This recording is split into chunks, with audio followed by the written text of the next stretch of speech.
अध्याय 2 श्लोक 44 भागवत गीता। भोगेश्वर्य प्रसक्तानां तया प्रतः चेतसां व्यवसात्मिका बुद्धिः समादो न विधीयते। अनुवाद।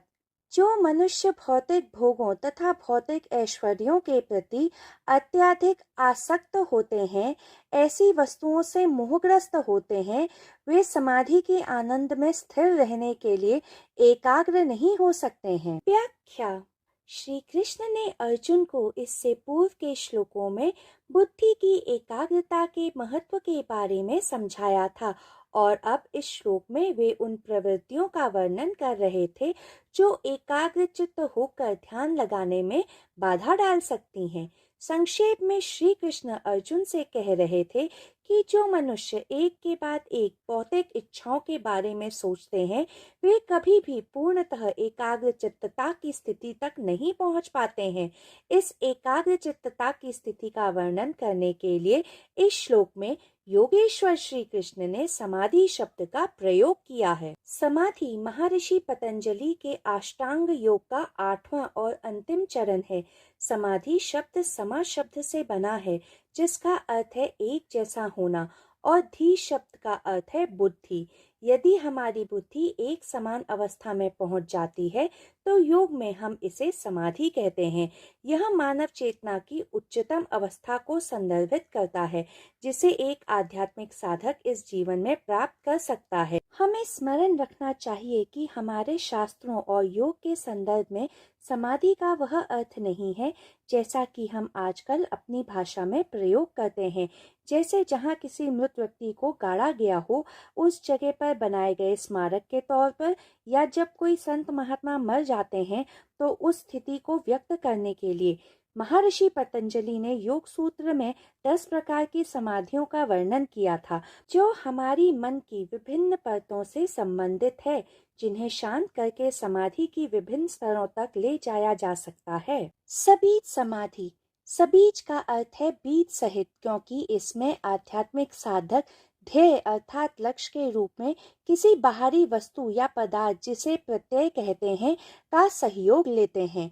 इस अवस्था में साधक के आंतरिक संस्कार, कर्म स्मृतियां, अभ्यस्त मानसिक रचनाएं तथा वासनाएं बनी रहती हैं, जो साधक को कर्म के बंधन से बांधे रखती हैं। सबीज समाधि के 2 प्रकार हैं, संप्रज्ञात समाधि और असंप्रज्ञात समाधि। संप्रज्ञात समाधि, इसे सविकल्प समाधि भी कहते हैं, क्योंकि इसमें साधक एक वस्तु पर अपना ध्यान केंद्रित करते हैं, जिससे मन की गतिविधियां सीमित हो जाती हैं। यह समाधि अनुबंधित एकता की अवस्था है। आध्यात्मिक साधक इस अवस्था में अपनी व्यक्तिगत चेतना को सृष्टि की चेतना के साथ विलय होने का अनुभव करते हैं, परंतु वह बाहरी दुनिया के लिए उपलब्ध होते हैं। जरूरत पड़ने पर साधक प्रतिक्रियाओं के लिए अपने ज्ञान का उपयोग भी करते हैं। संप्रज्ञात समाधि चेतना के 4 स्तरों में से प्रत्येक स्तर पर अनुभव की जा सकती है। यह 4 स्तर हैं। सवितर्क समाधि।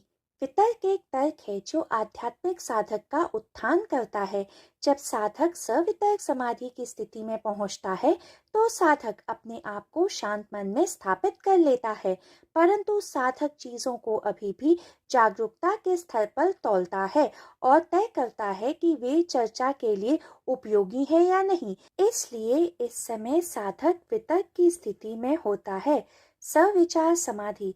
विचार में विचारों के सभी अनुभव और विचारों के आवागमन को देखना सभी इसमें सम्मिलित होते हैं।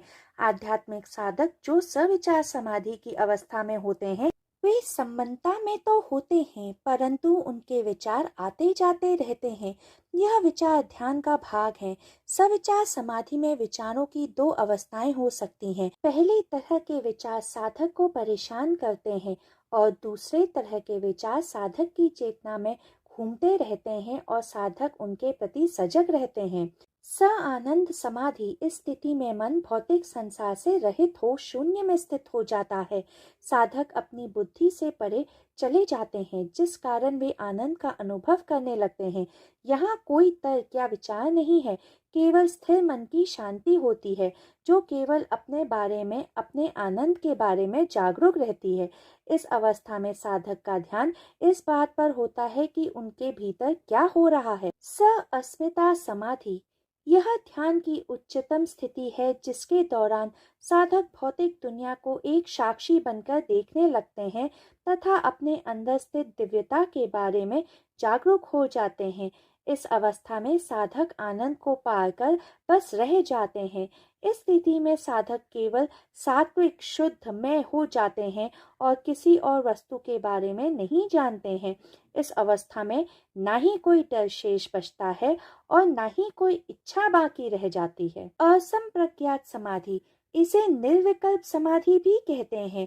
इस अवस्था में साधक अपनी बाहरी दुनिया से दूर अपने भीतर की ओर ध्यान केंद्रित करते हैं।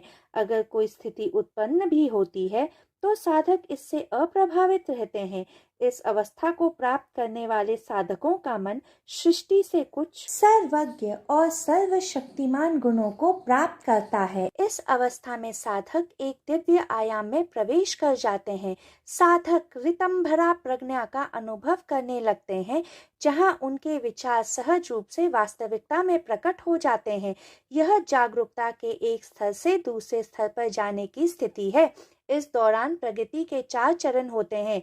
निर्वितर्क अर्थात वितर्क से विचार, निर्विचार अर्थात विचार से आनंद तक, आनंद से असीमित तक, असीमित से निर्बीज समाधि तक। निर्बीज समाधि, इस अवस्था में कोई बीज या प्रत्यय नहीं होता है। इसे समाधि के सबसे उच्चतम स्वरूप के रूप में जाना जाता है।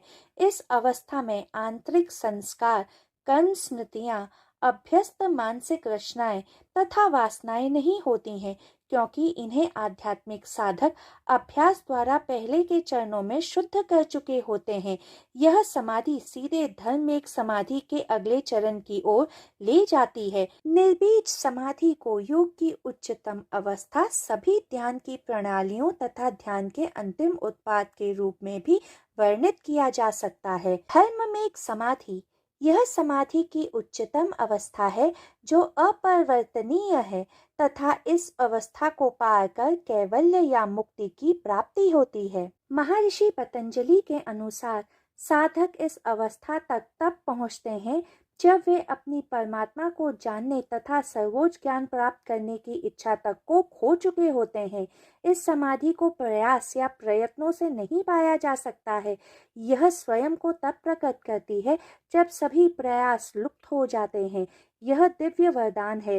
निरपेक्ष और सापेक्ष की धारणा से परे, जब साधक यौगिक सिद्धियों के प्रलोभन और विकर्षण से भी परे हो जाते हैं, तब कहा जाता है कि दिव्य ज्ञान निरंतर उन पर पुण्य के मेघ की तरह बरसने लगता है तथा मुक्ति और दिव्य आनंद लाता है।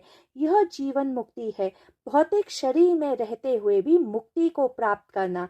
इस अवस्था में योगी बस इच्छा करते हैं और सब कुछ अस्तित्व में आ जाता है। इस समाधि का प्रभाव विलीन होना होता है। सभी जीवनों के संचित कर्म नष्ट हो शून्य बनना होता है। इसलिए धर्मेक समाधि और कैवल्य या मोक्ष के बीच जो अंतर की रेखा है वह बहुत छरहरी है। श्री कृष्ण अर्जुन को समझा रहे थे, जब कोई समाधि में होता है तो वह क्या है और वह क्या नहीं है के द्वैत से ऊपर उठ जाता है।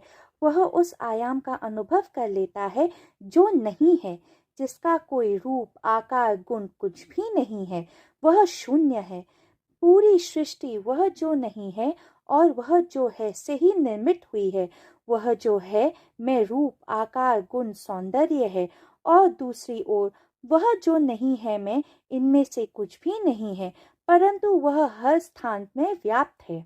वो जो नहीं है वो जो है का निर्माण करता है और जैसे जैसे वो जो है अधिक जागरूक होता है, उसकी वो जो नहीं है बनने की लालसा बढ़ती जाती है।